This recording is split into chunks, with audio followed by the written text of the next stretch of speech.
안녕하세요. 신차털기 신현아입니다. 오늘 만나볼 차량은요. 바로 현대차 캐스퍼입니다.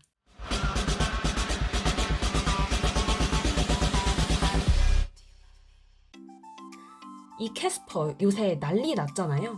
현대차 첫 경영 SUV이기도 하고요. 20년 만에 처음 출시하는 경차이다 보니 사실 출시 이전부터 굉장한 관심과 기대를 모으고 있습니다. 구체적인 제원과 사양이 공개되고 나서 더욱 주목받고 있는데요. 완성도 있는 외관과 동급 최고 수준의 안전 편의상, 공간 활용성만큼은 확실히 잡고 나온 차량이라서 그런 게 아닐까 싶습니다. 물론 800만 원대로 출시할 것이란 예상과 달리 생각보다 비싼 가격에 출시된 점은 살짝 당황스러웠지만요. 서론이 길었네요. 거두절미하고 차량이 어떤지 우선 살펴보실까요? 캐스퍼 이제 막상 보니까요. 제가 예상했던 것보다 더 큰 느낌이었습니다. 모닝 레이랑 전폭과 전장이 같고 전고만 다른 차량인데 확실히 외관에서 느껴지는 인상이나 SUV만의 분위기가 차량을 좀 더 크게 보이는 효과를 주는 것 같더라고요. 아담한 여성분들과 잘 어울리는 차량이라고만 생각을 했는데 막상 보니까 SUV만의 역동적이고 어떤 강인한 느낌도 있어서 남성분들과의 조합도 꽤 괜찮은 차량이라고 생각이 들었습니다. 제 시승차는 터보 엔진이 추가된 이제 풀옵션 차량이었어요. 터보 엔진이 이제 추가되면 액티브 모델로 이제 분류가 되는데요. 액티브 모델은 단순히 이제 동력계만 바뀌는 게 아니라 전면 디자인의 변화도 함께 이루어집니다. 그래서 보면 이제 전면부가 기본 모델과 좀 차이가 있는데요. 그릴 같은 경우도 이제 파라메트릭 그릴이 아니라 메쉬 그릴이 이제 채택이 되었고요. 램프 옆에는 원형 인터쿨러 흡입구가 헤드램프와 함께 다이나믹한 이제 분위기를 풍기고 있습니다. 이제 그리고 인상적인 건 이제 그릴 위쪽 부분인데요. 저는 처음 봤을 때 아이오닉 5가 이제 떠오르더라고요. 하이글로시 소재 사용과 이런 사각형의 디자인 포인트가 아이오닉 5와 좀 비슷해서인 것 같아요. 어딘지 미래적인 느낌이 나는 것도 이것 때문이지 않을까 생각이 듭니다. 그리고 본네트 쪽 이제 보시면 굵은 선들 굉장히 멋스럽죠. 이런 굵직한 선들이 차량 전반에 이제 들어가 있는데요. 디자인 완성도가 이런 디테일에서 느껴지는 것 같아요. 특히 경차는 가성비 차이기도 하고 사실 이런 식으로 디자인 디테일을 넣기가 공간 활용 측면에서도 사실 쉽지가 않거든요. 그럼에도 이런 시도를 했다는 게 굉장히 칭찬할 만한 요소인 것 같아요. SUV의 강인한 인상이 이러한 요소들에서도 느껴지는 것 같기도 하고 측면 보시면요. 앞서 말씀드렸던 굵은 선들이 휀더 쪽부터 잘 들어가 있죠. 휠은 17인치가 적용이 됐고요. 얘는 상위 트림이라서 17인치이고 가장 낮은 트림인 스마트에는 15인치 휠이 들어갑니다. 17인치 넣었을 때 비율 좋죠. 근데 15인치 휠도 생각보다 괜찮더라고요. 생각보다 비율이 무너지는 느낌이 아니었고요. 오히려 연비 측면에서는 15인치가 나을 수도 있겠네요. B필러 보시면 특이하죠. 보통 B필러 쪽을 검정색으로 마감해두는 경우가 많은데요. 바디 컬러와 일치시킨 모습입니다. 독특하지만 창문이 조금 좁아 보이고요. 답답한 느낌도 살짝 드네요. 이 차는 이제 4인승 차량이고요. 2열은 이렇게 엽니다. 이런 구조로 열리게 되어 있고요. 레이도 이렇게 열죠. 여기 보시면 이제 귀요미가 있네요. 이게 꼬마 유령 캐스퍼인가요? 굉장히 귀엽습니다. 마지막 후면 쪽 보실게요. 얘는 이제 브레이크 등 역할을 하고요. 굉장히 삼각삼각하죠. 그리고 현대차 로고가 안쪽으로 들어가 있습니다. 유리 안쪽으로 들어가 있고요. 스타리아랑 비슷한 구성입니다. 그리고 리어 와이퍼도 이제 적용되어 있고요. 역시 옵션 사항입니다. 전면부 파나메트릭 그릴 디자인 요소가 이쪽에도 이제 적용이 되어 있어요. 기본 모델이었다면 통일감을 잃었겠지만 저 차는 액티브 모델이라 통일감이 좀 깨졌죠? 그리고 방향지시등 아래쪽에 있고요. 브레이크 등과 이제 분리되어서 아래쪽에 있습니다. 빨간색이 이제 포인트가 되어서 오히려 예쁘고요. 파란색 차였다면 더 예뻤을 것 같아요. 그리고 아래쪽에는 이제 스키드 플레이트가 자리하고 있고 이제 실내에 보시면요. 앉았을 때 2열 공간이 생각보다 엄청 여유로웠습니다. 이거 경차 맞나요? 운전석 시트가 꽤 뒤로 와 있는데도 불구하고 넉넉한 이제 레그룸을 보여주죠. 아마 주먹 한 3개 정도 들어갈 수준인데요. 네, 굉장히 생각 이상이라서 놀라웠습니다. 네, 헤드룸도 넉넉하고요. 제 키가 160cm 작은 키임을 감안하고 봐주시면 될 것 같아요. 전구가 넉넉해서 웬만한 성인 남성들도 이 정도면 큰 불편함을 느끼시진 않을 것으로 보여져요. 시트 같은 경우는 인조가죽 시트가 쓰였고요. 역시 모던 트림부터 들어갑니다. 아까부터 스마트 트림은 이제 계속 소외가 되고 있네요. 스마트 트림은 직물이 쓰일 것으로 보여지고요. 그리고 여기 이제 지퍼 소재로 노란색 포인트를 줬는데 글쎄요. 다소 저렴해 보입니다. 영한 느낌을 좀 주려고 했다면 성공인데요. 굳이 저렇게 해야 할 필요가 있었을까 싶긴 하네요. 지퍼는 열고 닫히는 건 아닌 것 같고요. 디자인적 요소로 보여집니다.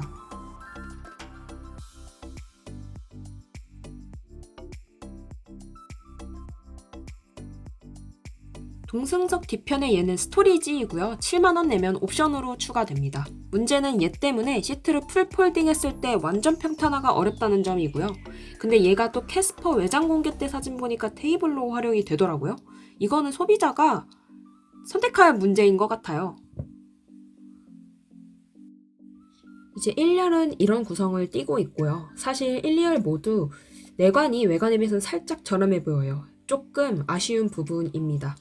그리고 시트 보시면 등받이랑 앉는 곳이랑 색상이 달라요. 캐스퍼는 총 3가지 내장 컬러를 선택할 수가 있는데 이 중 2개가 투톤이거든요. 이 중에서 얘는 그레이 라이트 카키 색상입니다. 호불호가 다소 갈릴 것 같긴 한데 저는 개인적으로 독특해서 마음에 들어요. 뭔가 좀 세련된 느낌도 나고요. 그리고 등받이 보시면 이렇게 캐스퍼 레터링이 있네요. 이거 약간 프라다 냄새가 조금 나네요. 그나저나 등받이랑 앉는 곳이랑 조금 색상 배치가 좀 바뀐 것 같다는 생각도 들어요. 오염에 좀 취약한 부분이 조금 진해야 되는 게 아닌가라는 생각입니다. 스티어링 휠은 아이오닉 5와 같이 현대차 로고가 빠졌네요. 그리고 아래 보시면 D컷으로 잘려 있어요. 여기 D컷으로 해놓은 게 이 차 같은 경우 운전석 풀폴딩이 되잖아요. 현대차가 이제 세계 최초 기능이라고 강조해온 부분이죠. 아무튼 그때 이제 풀폴딩 할 때 시트가 걸리는 것을 막기 위해서 이런 설계를 해놓은 것으로 보여집니다.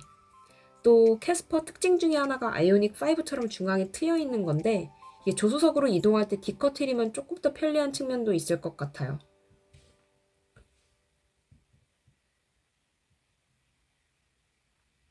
그리고 방금 말한 센터 경계가 사라지면서 기어봉이 이제 대시보드 쪽으로 옮겨졌고요.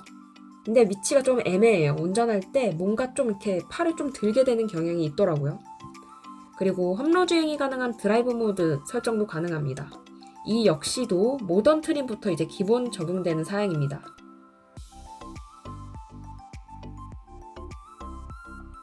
그리고 센터 콘솔 부분이 이제 암레스트로 대체가 됐고요.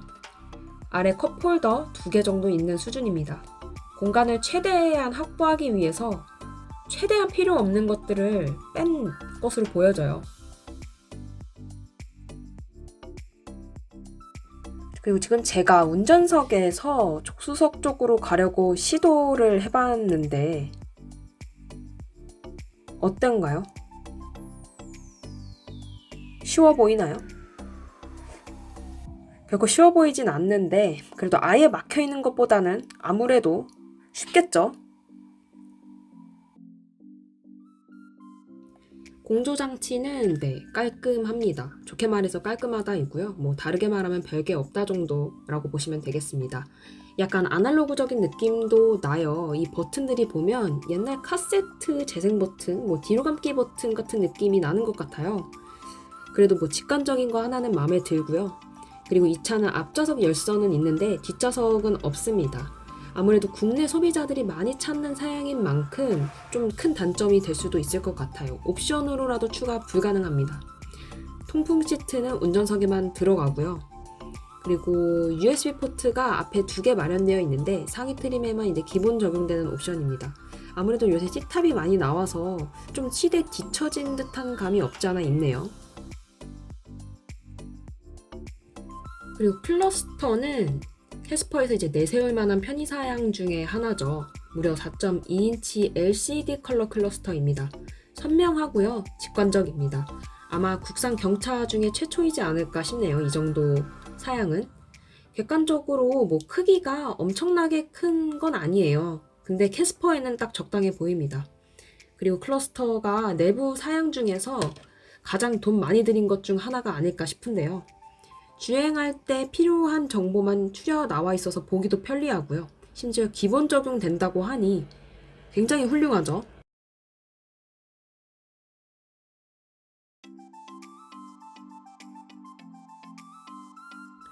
다시 스티어링 휠 쪽 보시면요. 크루즈 기능들이 알차게 들어가 있습니다. 이 차 같은 경우는 크루즈 컨트롤이랑 차로 유지 기능이 이제 전 트림에 기본 탑재되어 있고요. 스마트 크루즈 컨트롤과 내비게이션 기반 크루즈 기능도 있는데 얘는 인스퍼레이션 트림에만 기본 적용됩니다. 일단 출발했을 때 엑셀 반응이라든지 브레이크 반응 모두 되게 안정감 있게 잘 잡혔고요. 원하는 만큼 잘 나가고 잘 멈춥니다.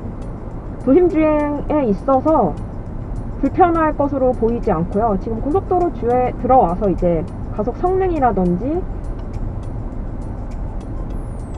크루즈 기능들, 그런 안전 주행 보조 장치들을 좀 체험해 보려고 했는데 살짝 막히네요. 약간 좀 하체 쪽에 조금 떨림이 있는 게 조금 불안한 감이 없지 않아 있긴 한데 약간 좀 덜덜거리는 게 있거든요. 이 부분만 조금 개선되면 좋을 것 같은데 그 이외에 딱히 1000만원대 차량에서 차량치고 아직까지는 만족스러운 주행을 보이고 있습니다. 지금 고속도로가 이제 굉장히 밀리고 있어요. 크루즈 기능을 지금 작동시켜보고 있는데 앞차와 이제 거리 유지도 잘 해주고 있고요. 속도도 알아서 지금 조작이 되고 있습니다. 중간에 핸들을 이제 좀 장시간 이제 놓고 있게 되면 핸들을 한 번씩 이제 잡아달라는 말이 한 번씩 나오고요. 앞차와 가까워지면 급격하게 이제 제동을 하는 모습이 보입니다. 속도가 이제 급격하게 이제 좀 줄어드는 모습을 보여주고 있고요. 이 차 같은 경우는 아마 풀옵션 차량일 거예요. 그러니까 안전 기능들이 이제 모두 이제 들어갈 수 있는 안전 기능들이 이제 다 들어가 있는 상태죠. 뭐 스마트 크루즈 컨트롤 기능이라던가 차선 이제 중앙 유지부터 시작해서 다 들어가 있는 상태인데요. 사실 한 2,000만원대에 가까운 차량 치고는 굉장히 준수한 어떤 기능을 내고 있다고 보여집니다. 소음 같은 경우도 크게 심각하게 아직까지는 거슬리는 부분은 없는 것 같아요. 좀 속력이 이제 일정 부분 이제 속력이 올라가면 풍절음이라든지 이제 밖에서 들리는 소음이 어떻게 들릴지는 모르겠는데 일단 엔진에서 나오는 소음은 그렇게 크지는 않고요. 다만 약간 이제 덜덜덜거리는 좀 떨림이 있습니다. 이 부분은 약간 좀 거슬리네요. 운전할 때. 사실 이 차 같은 경우 이제 터보 모델을 안 단 일반 1.0 가솔린 모델의 경우는 출력이 한 75마력 정도밖에 안 되잖아요. 그래서 그런지 조금 이제 그 부분에 있어서 아쉬움을 느끼시는 분들도 있겠지만 그 부분을 지금 사실 테스트해보고 싶은데 살짝 답답하네요. 지금 도로 상황이. 아무리 출력이 이제 낮은 차량이지만 그래도 이런 고속도로 다닐 때 어떤 보조장치라든지 이런 거를 전혀 무시할 수 없는 부분이 있거든요. 그런 부분을 잘 고려한 어떤 기능들이라고 생각이 들고 대신 문제는 가격이죠. 아무래도 뭐 옵션 하나 추가할 때마다 거의 뭐 100만원 단위로 이제 가격이 이제 올라가다 보니 사실 경차 메리트가 이제 살짝 떨어질 수 있는 부분은 분명히 있는 것 같아요. 지금 운전석에만 이제 통풍 시트가 들어가 있나 봐요. 운전석 말고는 통풍 시트가 이제 적용되지는 않는데 운전석에는 지금 들어가 있어서 굉장히 시원하게 이제 주행도 가능하다. 이런 부분들도 되게 많은 편의 기능을 이제 넣으려는 어떤 배려와 어떤 이런 흔적이 엿보이는 대목인 것 같아요.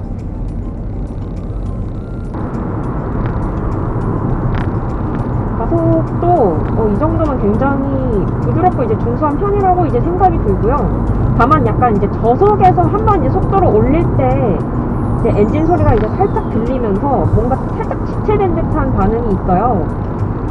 그 부분만 이제 넘기면 이제 이렇게 스무스하게 고속주행이 가능한데, 그 전까지 그 부분에서 살짝 이제 그 지점에서 좀 불편함을 느끼시는 분들도 있겠다, 그렇게 느껴지고요. 차 지금 75마력 차량 맞나요? 굉장히 힘이 부족하다고 느껴지지가 않고, 물론 차량 자체가 좀 가벼워서 그런 맛이 그렇게 물론 차량 자체가 좀 가벼워서 출력이 조금 낮아도 어느 정도 좀 그 부분을 좀 단점을 상쇄해주는 부분이 있겠지만, 네, 굉장히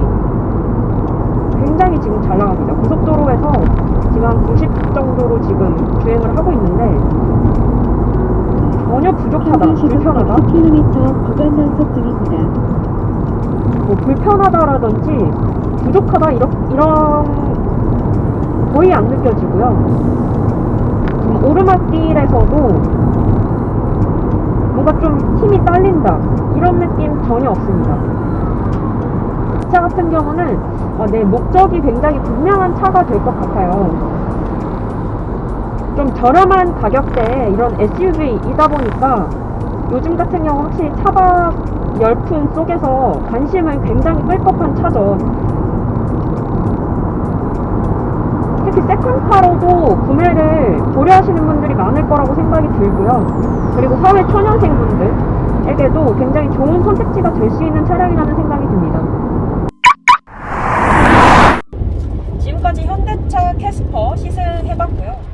사실 캐스퍼에 대한 좀 기대가 높았어요. 그리고 가격도 예상했던 것보다 한 500만원 더 높게 나왔고, 경차인데 풀옵션 2천만원 초반대 가격이 결코 저렴한 건 아니잖아요. 그 가격이면 아반떼도 사실 도전해볼 수 있는 가격이고,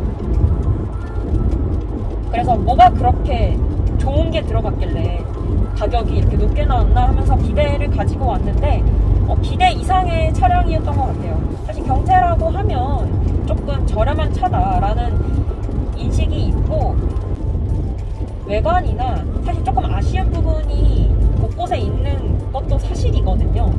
근데 캐스퍼는 나는 경차야 라는 인식을 최대한 지우려고 노력을 많이 한 흔적이 느껴져요.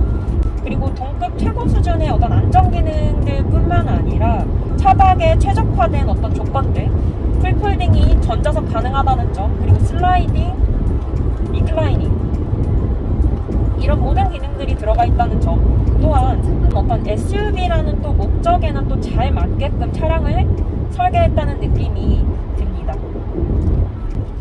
제가 얼마 전에 차량을 이제 계약하고 출고를 했는데요. 캐스퍼 나올 때까지 좀 기다릴 걸 그랬나봐요.